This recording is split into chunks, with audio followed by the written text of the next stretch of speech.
Thank you for tuning into NorthPoint, Making Health Happen. My name is Biftu and I'm your host. This is a new series brought to you by NorthPoint Health and Wellness Center. We want to connect with you about topics in health and wellness that impact our community. We will feature guests from our team and around the community to talk about the health and wellness issues most important to North Minneapolis. Together with our guests, our community, and you, our listeners, we are partnering to create a healthier community. Today, we are joined by Dr. Michael A. Brooks Jr., who is the current dental clinic director here at NorthPoint Health and Wellness Center. Dr. Brooks began his career at NorthPoint in 2013, shortly after receiving his doctorate of dental surgery degree from the University of Minnesota School of Dentistry. He earned his Bachelor of Arts degree in biology at Concordia University St. Paul in 2008. Following dental school matriculation, Dr. Brooks served on the Dental Professional Management Advisory Council for Delta Dental of Minnesota. In his current role as dental clinic director, his responsibilities include the department's regulatory compliance, patient safety and satisfaction, financial accountability, and implementing best practices in oral health care while maintaining the cohesiveness of the dental department team. So, welcome, Dr. Brooks. Thank you for joining us. Today, we're going to talk about oral cancer for Oral Cancer Awareness Month. So thank you for joining us. Thank you for having me. I appreciate the opportunity to share this information. I believe it's very critical. Absolutely. So we'll just jump right into talking about oral cancer. Can you tell us about how oral cancer develops? Yes, basically, the development of oral cancer is a change in your DNA. DNA is the chemical that makes up all of the cells in our bodies. And when you have these genetic changes, they lead and control how cells maneuver and operate. They control the genes that allow cells to grow, divide, and also tell them when to die.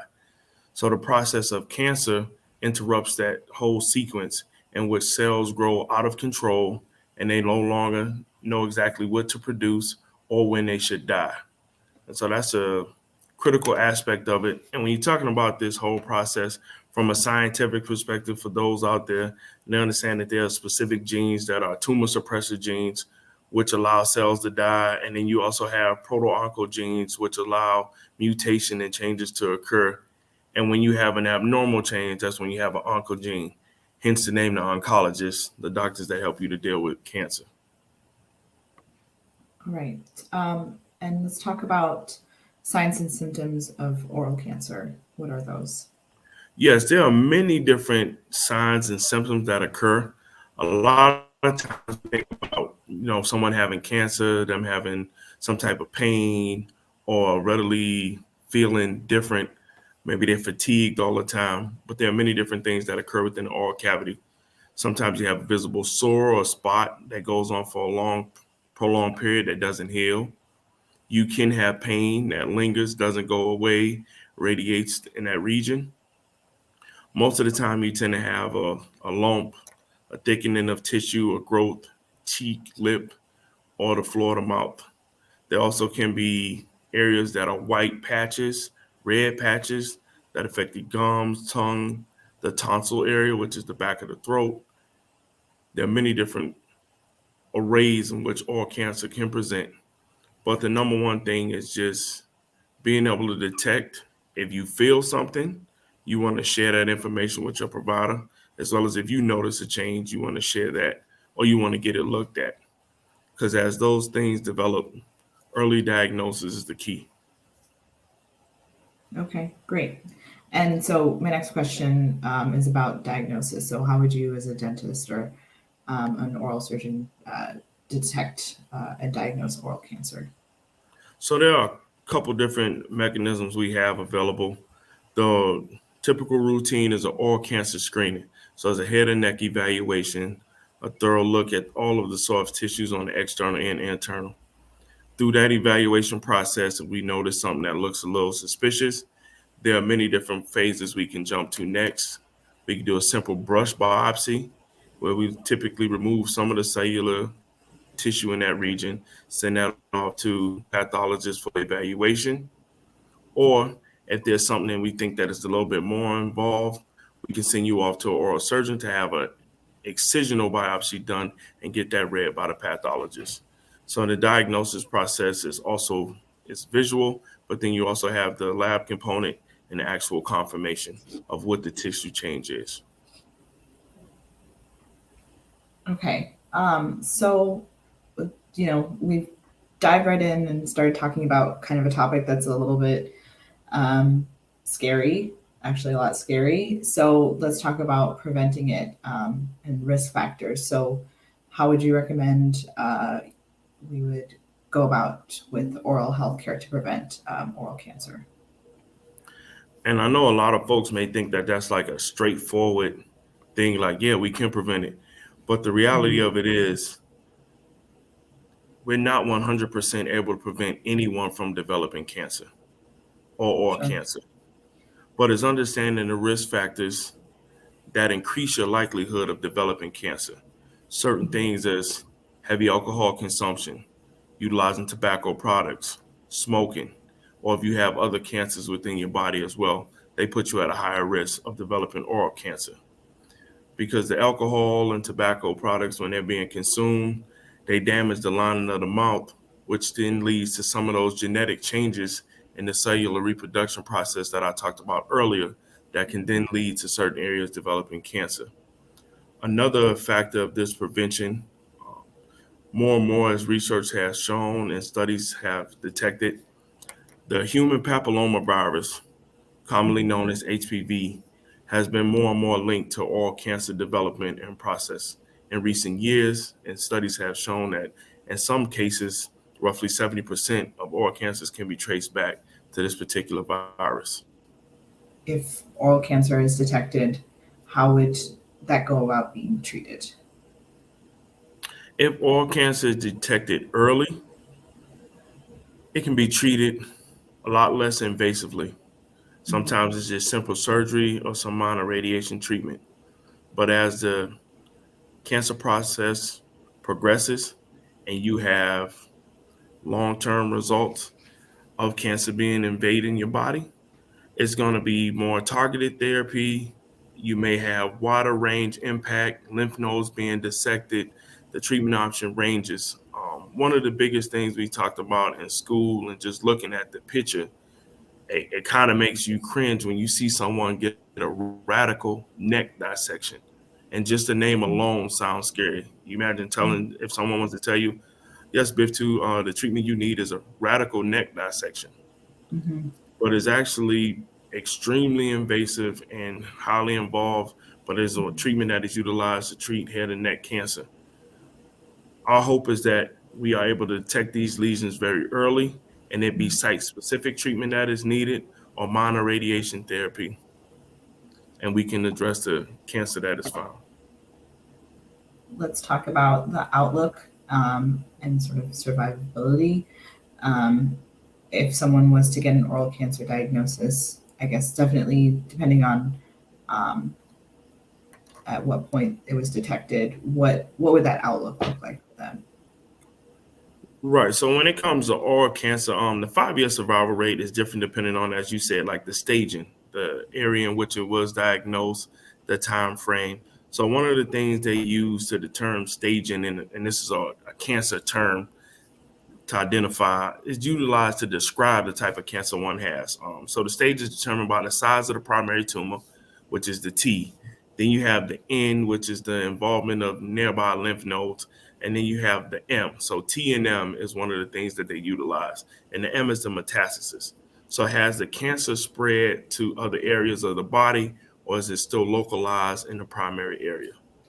So the lower those scores are, the better the long-term survival rate is. And so, as you pointed out, the harping point is early detection is key and critical, because once cancer is able to invade the deeper tissue structures, the effects of treatment as well as the long-term survivability are all compromised. So the level of treatment invasiveness increases the later in detection. You also have the survival rate. It starts to wean depending on the type of cancer you have and if you've had metastasis. But overall, with early detection, the survival rate is very high. So let's sort of shift a little bit to talking about uh, factors around social, like economic status, what we would call social determinants of health. How do you think that plays out in affecting the prevalence of oral cancer, specifically in racial and ethnic minorities? The social determinants of health play a key factor in the risk prognosis for individuals and their likelihood of developing oral cancer.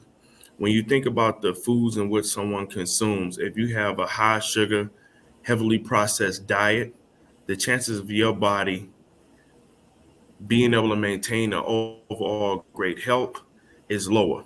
Then, when you couple with that, the chance of you having adequate access to the resources that one may need to adequately take care of their body, you are now adding on those compounding factors as we talk about. And when it pertains to oral cavity, a lot of times the fundamental process of brushing and flossing, the proper techniques, may not be known.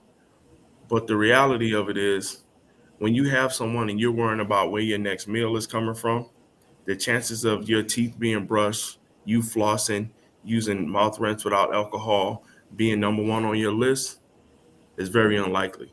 And so that's why, as we address the social determinants of health and bringing everyone able up to an equitable playing field, meaning we all have the basic needs of life. You have housing, you have food, you have equitable work employment opportunities. Now you're able to focus on some of these areas that directly impact your likelihood of developing oral cancer. If you have poor oral hygiene, there's an increased risk. If you're constantly utilizing alcohol as a therapeutic to medicate and deal with situations in life, or as a you that is something that you have become dependent on in order to function, those also increase your risk. Smoking. Some people say initially, a lot of folks, you talk to them about smoking and their consumption, they say, well, I don't smoke cigarettes. But smoking in itself increases your risk. The heat from inhalation, the negative pressure within the mouth allows the tissues to heat up. It dries them out, making them more susceptible to changes that are unwanted. And when you're going through certain social things in life, you don't have the adequate housing, you don't have the food shortage, you're a smoker. You tend to smoke more when you stress. And so you're constantly putting yourself at a higher risk to develop these things. So I do strongly believe that as you address the social determinants of health and the way they may be impacting an individual's life, you can definitely decrease their risk for developing oral cancer and increase the likelihood of them having successful health outcomes in the long run. Absolutely. Um, and sort of tying into my next question, um, I think a lot of the time, maybe oral health is one of the first things that gets neglected in situations where other things have to be prioritized, like food and stable housing, and other things that are um, important for sort of day to day survival. So let's talk about COVID and how being in a pandemic has affected people's oral hygiene habits. This is a very, I would say, interesting aspect because we Mhm. constantly talk about this in the clinic with patients. So the pandemic initiated 2020, March. Here we are in March 2022, still dealing with the effects of COVID. But the primary thing as it relates to oral hygiene, basic preventative treatment was put on pause for Mhm. literally 6 months in our clinic. At most dental offices, it went 9 months, and it led to a staffing shortage Mhm. because folks who were laid off or didn't have consistent work working in the dental office, they tried their best to find employment in another area. And then once the demand came back, a lot of folks had already integrated well into their new careers and found ways Mhm. to not be so dependent on someone else to receive their day-to-day income. So when Mhm. you talk about not being able to get consistent cleanings, If you were Mhm. someone that was in the every 6 month routine, which we highly Mhm. recommend you get your teeth cleaned twice a year. And Right. so we put you on pause for 9 months up to a year. So say you had a cleaning in March of 2020. By Mhm. the time you were actually able to get another cleaning, it may have been June of 2021 for some people, Mhm. Mhm. because a lot of offices book out 4 months, 5 months to get a cleaning. You got to book your appointment 4 or 5 months in advance. So you add the 9 months on top of that, that some places will close, some of them a year due to staffing struggles. Now you are looking at someone going over a year before they have a routine checkup. And that's the typical person that's coming every 6 months. Now, when you take into the fact that a majority of folks don't go see the dentist every 6 months, it may be once a year or once every 2 years. And you couple that with some of the anxiety and stuff that was built around the pandemic, a lot of folks Mhm. read the articles that said that it is a aerosolized procedure when you're getting dental work done. So when you're getting a cleaning, they're creating aerosols. Mhm. Everyone quickly realized the COVID-19 virus was transferred by droplets. So Mhm. when you're producing aerosolized droplets from one patient, there's a risk factor that it could be transmitted. So as folks Mhm. became more and more health conscious, health aware, that information Mhm. also led to a little bit more of, I don't want to say anxiety, but there was some angst about coming to the dentist, because what did the previous person have? Did they Mhm. did they have COVID? Am I going to get COVID by going to the dentist? So that also led to a lot of hesitancy of folks wanting to come back. We had to do special clinics on Saturdays for kids only to create an environment where parents felt safe to bring their kids, because we were only doing treatment on kids and there was no other activity going on within our clinic. We, as an organization, were very successful in bringing the community as well as the broader Minnesota community in for COVID testing, for COVID vaccination. Well, then that also leads hand in hand to folks being like, well, is it okay to go there? Because I know they have all the folks with COVID coming there to get tested, or potential people with COVID coming there to get tested. So then folks start being more hesitant about coming in and receiving the routine care and dealing with the oral hygiene and the preventative stuff. Now, if the emergency situation arises and you have a toothache and it's keeping you up at night, you can't sleep, then folks are most likely going to come in and get that emergency treatment that is needed. But as it relates to routine preventative care, that was put on the back burner. Right. I can imagine. So, um, I think you talked about this throughout the interview, but you talked about what good oral hygiene looks like. So, what do you personally do for good oral hygiene, and maybe what would you recommend as the standard for good oral hygiene? My number one recommendation is going to be establishing routine care with a dentist, Mm-hmm. someone you trust, someone you can depend on. Because at the end of the day, knowledge is going to be the power. So as we continue to build those relationships and we get that direct knowledge, that helps us in how we move at home with our own personal care. The recommendations are going to be there. You should brush and floss your teeth twice a day. If you only brush your teeth, you're only cleaning roughly 65 to 67% of the tooth structures, depending on your oral composition, meaning how many of your natural teeth you still have in place versus some removable teeth versus some restorations that you may have had done. But when you brush only, is about 65 to 67%. So you need to floss in order to get that other 35 to 33% of your mouth actually clean. So it's the combination of the two that leads to having a good oral hygiene routine. Now you can add on top of that using different types of toothpaste, whether you have sensitivity, use a toothpaste with sensitivity. If you have dry mouth, they have toothpaste specific for that. There's all these different additives that can help support your individualized oral health routine. And then on top of that, Mouth rinse.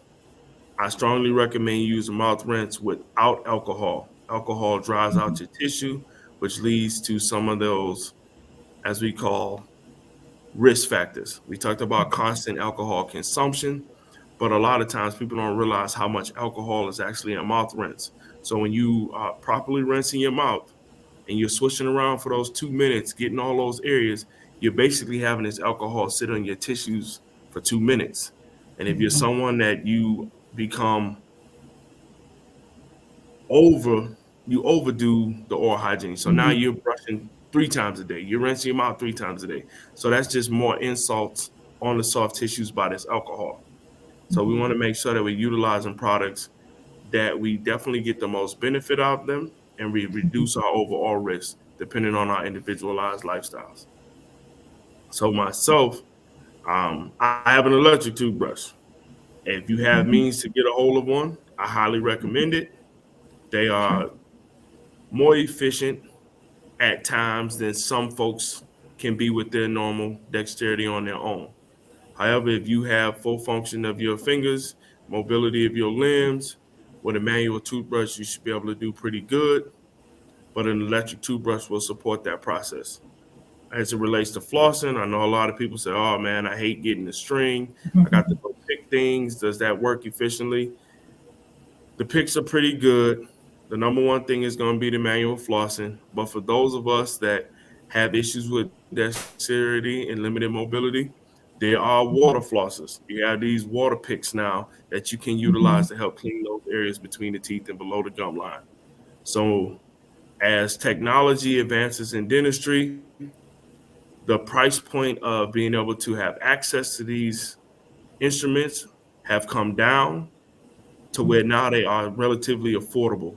Before, I mean, to get a good, decent electric toothbrush, you had to spend $200. Right. That's not doable for a lot of folks. Now they have some down in the $35 to $50 range, which is a lot more Mhm. doable for the average person to get one and then utilize that. You should change your brush heads every 3 months if you have an electric toothbrush. And even within that 3 month time frame, if you go see the dentist, change your head after you go get your teeth cleaned. You want to always have a fresh head after those appointments so that you're not taking all the bad bacteria that's still on your toothbrush and putting it right back Mhm. in your mouth.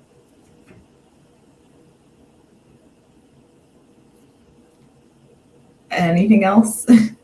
Oh, that I know personally, yeah, personally, I do try to hit all of those things. I know the flossing is where some people get a little stubborn, but it's always good to be reminded. So thank you for the reminder.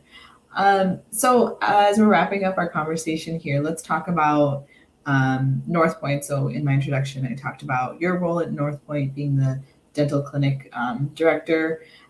What services can someone find at NorthPoint for oral hygiene, oral care?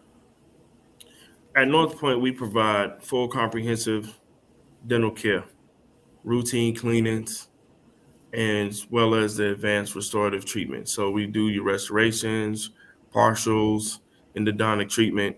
There are some services that folks need that we refer out for as well, but there are many services that we provide here. And it is a wonderful blessing to be here at North Point and to be able to help someone address those other areas of their life that we talked about earlier. So when we have a Mhm. patient and they come in for an emergency appointment and they're having an issue with a toothache and we're trying to address that, but at the same time we're able to have deeper engaging conversations to see what may be going on in their life that led to this toothache getting to this point to where they felt like they had to go to the emergency room or they had to walk in Mhm. and get something done right away. They could no longer wait. And as we have those conversations, we find ourselves dealing with those social determinants of health that we talked about: the job, the housing, the food, the stabilities in life that everyone should have. And so it's great to be here and have the partnerships in other areas of North Point that we can refer patients and clients to help address those. So that once we have those addressed and support mechanisms in place, we can then begin to have deeper conversations about developing that individualized oral hygiene at your home, as well as your routine with coming in to see the provider and addressing the current condition, the disease process that's going on in your mouth, and getting you to a state of maintenance, maintaining what you currently have and doing our best to prevent disease from returning or progressing. Absolutely. Thank you. So I just want to remind folks we're talking about oral cancer for Oral Cancer Awareness Month, here with Dr. Brooks from NorthPoint Health and Wellness Center's dental clinic. So thank you, Dr. Brooks, for answering our questions about oral cancer and also giving us some helpful reminders about oral hygiene. So yeah, thank you for your time. Thank you all. Thank you for listening to NorthPoint, Making Health Happen. We want you to know that we are here to partner with you, that you can dream and that you can reach your dream. Please subscribe to our YouTube channel to watch our show in video format. And if you like what you hear, share with a friend. To read more about NorthPoint or find out more information about the COVID-19 vaccine, check us out on the web at northpointhealth.org. When you walk through the doors, we're here with open arms. We know the times get hard.